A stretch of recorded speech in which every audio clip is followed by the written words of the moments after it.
My poor little children. Colorblind. It's a word that has multiple meanings, but we'll be focusing on Merriam-Webster's definition being not influenced by difference of race. Colorblindness is an issue in today's day of age where social media and news outlets expose different accounts of unintentional or intentional racial biases.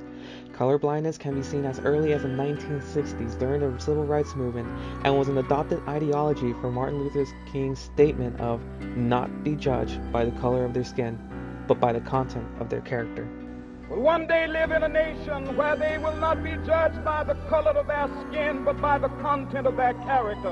I have a dream today.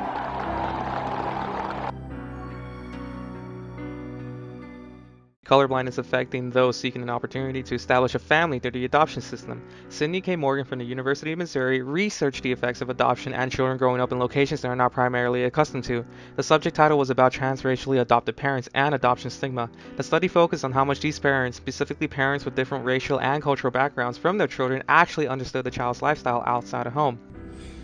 Well, the adoption stigma in colorblindness is indeed a big issue, because parents go into adoption to try and make like the nuclear family. But before, it's also important to understand what adoption stigma is as well. It can be boiled down to the sense of the adoption process. Society until recent times found it to be unfavorable, showcasing that if you adopted a child, then you were infertile and you're looking for another way to have a child instead. The kind that everybody expects, the kind that everybody loves, the kind that nobody really judges.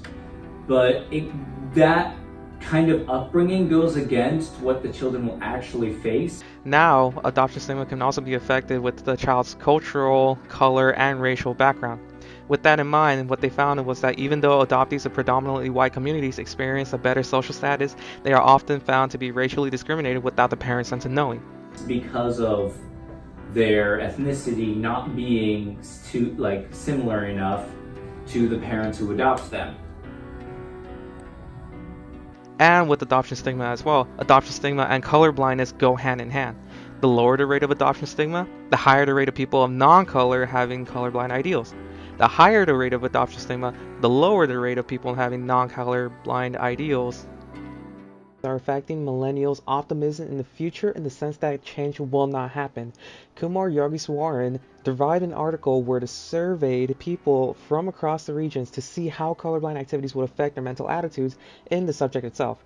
What they found was that colorblind may have varied meanings and interpretations cross-nationally depending on the social, historical, and political context of the nation. And it could also be seen in change of political power, such as with the Obama administration. When Obama was elected, everybody thought that racism was done with, but because Obama was elected, more people were more advertently racist. Like, they didn't appreciate that there was a black president like most other people did.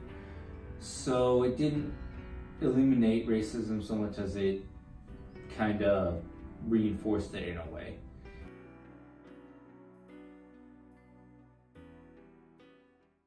Well, for starters, we could give the parents a formal education that can let them know about the history of certain ethnicities of the child they're trying to adopt, and then they'll learn about their background and how they're treated, and they'll be more aware of the issues that people of different ethnicities face. The reason millennials are depressed is because of pessimism of the society that we lived in. A good solution to that would be to provide cultural classes to millennials. These kinds of issues, it's important for us to understand that there are solutions to the problem. In the case of millennials being pessimistic about their future and colorblind changes, a system of special counseling and early representation of the subject can drastically reduce the pessimistic idea.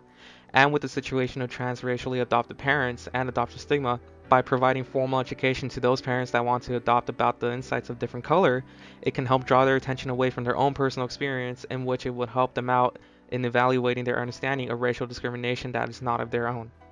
Martin Luther said it best when he wanted a society in which people should not be judged by the color of the skin, but instead by the context of the person.